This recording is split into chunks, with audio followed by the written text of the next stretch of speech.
കോൺഗ്രസ് നിയന്ത്രണത്തിലുള്ള മാരായിമുട്ടം സഹകരണ ബാങ്കിന് മുന്നിൽ നിക്ഷേപകരുടെ പ്രതിഷേധം. മകളുടെ വിവാഹ ആവശ്യത്തിന് പണം നൽകുന്നില്ലെന്ന് പരാതിക്കാരൻ. 13 ലക്ഷം നിക്ഷേപിച്ച നിക്ഷേപകൻ ബാങ്കിന് മുന്നിൽ കുത്തിയിരുന്ന് പ്രതിഷേധിക്കുന്നു. ഒരു വർഷമായി ചിട്ടിത്തുക നൽകുന്നില്ലെന്നും ബാങ്കിനെതിരെ പരാതി. 15 ലക്ഷം രൂപ കിട്ടാനുണ്ട്. അതിലൊരു 2 ലക്ഷം രൂപ ഞാൻ അങ്ങോട്ട് അടവുണ്ട്. ബാക്കി 13 ലക്ഷം രൂപ എനിക്ക് കിട്ടാനുണ്ട്. മോളെ കല്യാണ ആവശ്യത്തിനാണ് ഞാൻ ഒരു വർഷം 2 വർഷം കൊണ്ട് ഇതിൻ്റെ പുറകെ നടക്കുകയാണ്. ഇത് ഓരോ പ്രാവശ്യവും ഇങ്ങനെ പറയും തരാമെന്ന് പറയുന്നത് അവസാനം പറഞ്ഞത് വസ്തു ലേലം ചെയ്ത് തരാം, അത് വിറ്റ് എടുത്തോളാണ് പറഞ്ഞത്. അത് നോക്കിയപ്പം 1 ലക്ഷം രൂപ വരെ 3 ലക്ഷം രൂപ വരെ വസ്തു 10 ലക്ഷം 20 ലക്ഷം രൂപയ്ക്കൊന്നും നമുക്ക് എടുക്കാൻ നോക്കില്ല. അല്ലെങ്കിൽ വസ്തു വിറ്റ് കല്യാണം നടത്താൻ നോക്കില്ല. അതുകൊണ്ട് എൻ്റെ കാശ് കിട്ടിയതിന് ശേഷം ഇതിനോട് പോകാൻ പറ്റും. 2 വർഷം കൊണ്ട് ഞാൻ കയറി ഇറങ്ങണം പൈസ. അവസാനം ഇവിടുത്തെ പ്രസിഡന്റ്, അന്ന് ഞാൻ പൈസ ഡിപ്പോസിറ്റ് ചെയ്ത സമയത്തുള്ള പ്രസിഡന്റ് MS ആണ് എൻ്റെ പറഞ്ഞത്, കല്യാണം ഉറപ്പിച്ചാൽ മതി, കാശ് ഓക്കെ എന്നാണ് പറഞ്ഞിട്ട് പറഞ്ഞത്. നൃപൻ ചക്രവർത്തി ചേരുന്നു. നൃപൻ, നിക്ഷേപകന് പണം നൽകുന്നില്ല, മകളുടെ കല്യാണമായിട്ട് പോലും ആ തുക നൽകാൻ ബാങ്ക് തയ്യാറാകുന്നില്ല. കോൺഗ്രസിൻ്റെ ഭരണത്തിലുള്ള സഹകരണ സംഘമാണ്. എന്തൊക്കെയാണ് വിശദാംശങ്ങൾ?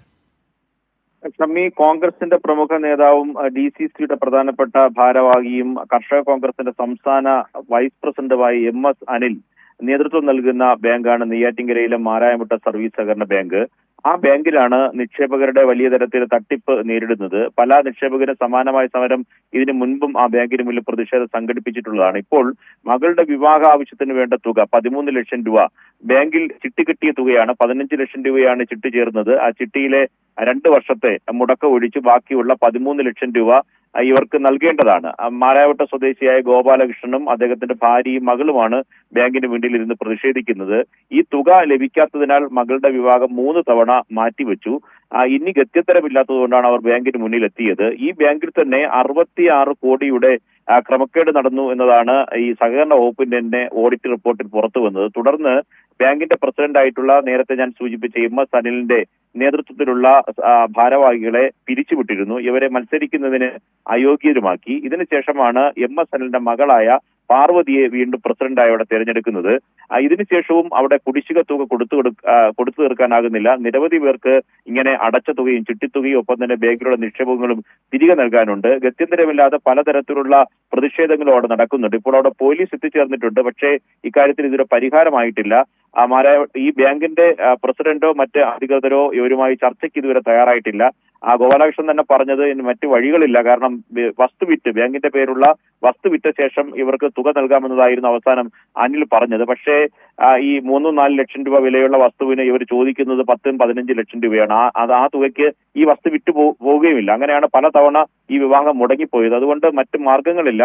അടിയന്തരമായി ബന്ധപ്പെട്ടവർ ഇടപെട്ട് തങ്ങളുടെ പണം നൽകുന്നത് വരെ ആ പ്രതിഷേധം തുടരുമെന്നാണ് ഗോപാലകൃഷ്ണനും അദ്ദേഹത്തിന്റെ ഭാര്യയും മകളും പറയുന്നത്. ഷമ്മി, നൃപൻ, കോൺഗ്രസിന്റെ ഭരണസമിതി ഉണ്ടായിരുന്ന ഒരു ബാങ്ക് ആയതുകൊണ്ട് തന്നെ കോൺഗ്രസുമായി ബന്ധപ്പെട്ട കോൺഗ്രസ് അനുഭാവികളായിട്ടുള്ള ആൾക്കാരായിരിക്കും ഇവിടെ നിക്ഷേപം നടത്തിയതിൽ നല്ലൊരു ശതമാനവും. ഇത്തരത്തിൽ കോൺഗ്രസ്സുകാരെ തന്നെ പറ്റിക്കുന്ന ഒരു സാഹചര്യമാണ് അവിടെ നിലനിൽക്കുന്നത്. നമുക്കറിയാം, ഇത്തരത്തിലൊരു പ്രതിസന്ധിയിലേക്ക് ബാങ്ക് പോകും എന്നറിഞ്ഞിട്ട് DCC അടക്കമുള്ള അല്ലെങ്കിൽ കോൺഗ്രസിൻ്റെ സമുന്നതരായ നേതാക്കൾ ഇക്കാര്യത്തിൽ എന്തെങ്കിലും ഇടപെടൽ നടത്തിയിട്ടുണ്ടോ? ഇപ്പോൾ ഈ സമരമിരിക്കുന്ന ആൾ ഇത് സംബന്ധിച്ച് ഏതെങ്കിലും കോൺഗ്രസ് നേതാക്കളുമായി ഈ വിഷയം സംസാരിച്ചിട്ടുണ്ടോ? തീർച്ചയായും ഷമ്മി, അത് ഏറ്റവും പ്രധാനപ്പെട്ട കാര്യമാണ്. ഇയാൾക്കെതിരെ നിരവധി പരാതികൾ നിലവിലുള്ള DCC അധ്യക്ഷനും മുൻ DCC ഭാരവാഹികൾക്കും KPCC അധ്യക്ഷനും ഒക്കെ തന്നെ നൽകിയിട്ടുള്ളതാണ്. ഇപ്പോഴും അദ്ദേഹം തിരുവനന്തപുരത്ത് VD സതീശന്റെ അടുത്ത അനുയായിയാണ്. തിരുവനന്തപുരത്ത് VD സതീശന്റെ ഔദ്യോഗിക വസതിയിൽ സ്ഥിരം എത്തുന്ന ഒരാളാണ് MS അനിൽ.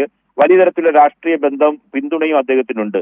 ഇത്രയുമൊക്കെ ആയിട്ട് പോലും വലിയ തരത്തിലെ ക്രമക്കേട്, 66 കോടിയുടെ ക്രമക്കേട് ഈ ബാങ്കിൽ ഉണ്ടായിട്ട് പോലും അദ്ദേഹത്തെ വീണ്ടും കർഷക കോൺഗ്രസിന്റെ സംസ്ഥാന വൈസ് പ്രസിഡന്റായി വീണ്ടും തിരഞ്ഞെടുക്കുകയായിരുന്നു.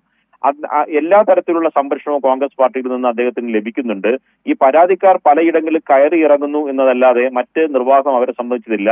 ഇക്കാര്യത്തിൽ നേരത്തെ ഷമ്മി സൂചിപ്പിച്ചതുപോലെ മാരായവട്ടം പ്രദേശത്തെ ഈ ബാങ്കുമായി സഹകരിച്ചവരും നിക്ഷേപകരിൽ ഭൂരിഭാഗം പേരും കോൺഗ്രസ് അനുഭാവികളും അവരുടെ കുടുംബത്തിലുള്ളവരുമാണ്. അവരുടെ സാധാരണ വരുമാനങ്ങളൊപ്പം തന്നെ വിരമിച്ച ശേഷമുള്ള അവരുടെ വരുമാനവും കുട്ടികളെ വിവാഹം കഴിച്ച് അയക്കാനൊക്കെ പഠന ആവശ്യത്തിനൊക്കെ തന്നെ ചിട്ടി ചേർന്ന മനുഷ്യരാണ്. അവരിൽ നിന്ന് ലക്ഷക്കണക്കിന് രൂപയുടെ കുടിശ്ശികയാണ് ബാങ്കിൽ നിന്ന് തിരിച്ചു കിട്ടാനുള്ളത്. അവരെല്ലാം ഇതുപോലെ തെരുവിലിറങ്ങേണ്ട അവസ്ഥയാണ്. പലതവണയായി പ്രതിഷേധം സംഘടിപ്പിക്കുമ്പോഴെല്ലാം പോലീസ് എത്തുമ്പോൾ താൽക്കാലികമായി ഒത്തുതീർപ്പ് നടപടികൾ എടുത്ത് പിരിയുകയാണ് പതിവ്.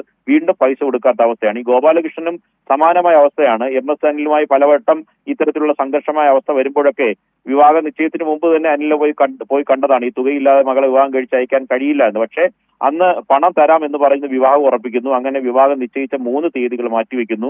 ഇപ്പോഴും മകളെ വിവാഹം കഴിച്ച് അയക്കാൻ കഴിയാത്ത അവസ്ഥ. അങ്ങനെ ഗത്യന്തരമില്ലാത്ത അവസ്ഥയിലാണ് ഇങ്ങനെ ഓരോരുത്തരും ബാങ്കിലെത്തുന്നത്. പക്ഷേ കോൺഗ്രസിന്റെ ജില്ലാ ലീഡർഷിപ്പോ സംസ്ഥാന ലീഡർഷിപ്പോ ഇക്കാര്യത്തിൽ ഒരു അഭിപ്രായം പറയുന്നില്ല. മാത്രമല്ല MS അനിൽ അതിനുശേഷമാണ് കർഷക കോൺഗ്രസിന്റെ സംസ്ഥാന വൈസ് പ്രസിഡന്റായി തെരഞ്ഞെടുക്കുകയും ഇപ്പോഴും പ്രതിപക്ഷ നേതാവിന്റെ ഔദ്യോഗിക വസതിയിൽ സന്തത സഹചാരിയും എല്ലാ കാര്യങ്ങളിലും ജില്ലയിലെ കോൺഗ്രസിന്റെ കാര്യങ്ങൾ നിയന്ത്രിക്കുന്ന ഒരു നേതാവ് കൂടിയാണ് MS അനിൽ. ഷമ്മി. തീർച്ചയായും നൃപൻ, തട്ടിപ്പുകാർക്കെല്ലാം വലിയ സംരക്ഷണമാണ് ലഭിക്കുന്നത്. സാധാരണ കോൺഗ്രസ് പ്രവർത്തകരുടെ പണം ഇത്തരത്തിൽ പോകുന്ന സാഹചര്യം നിലനിൽക്കുന്നു. നൃപനാണ് വിശദാംശങ്ങൾ നൽകിയത്.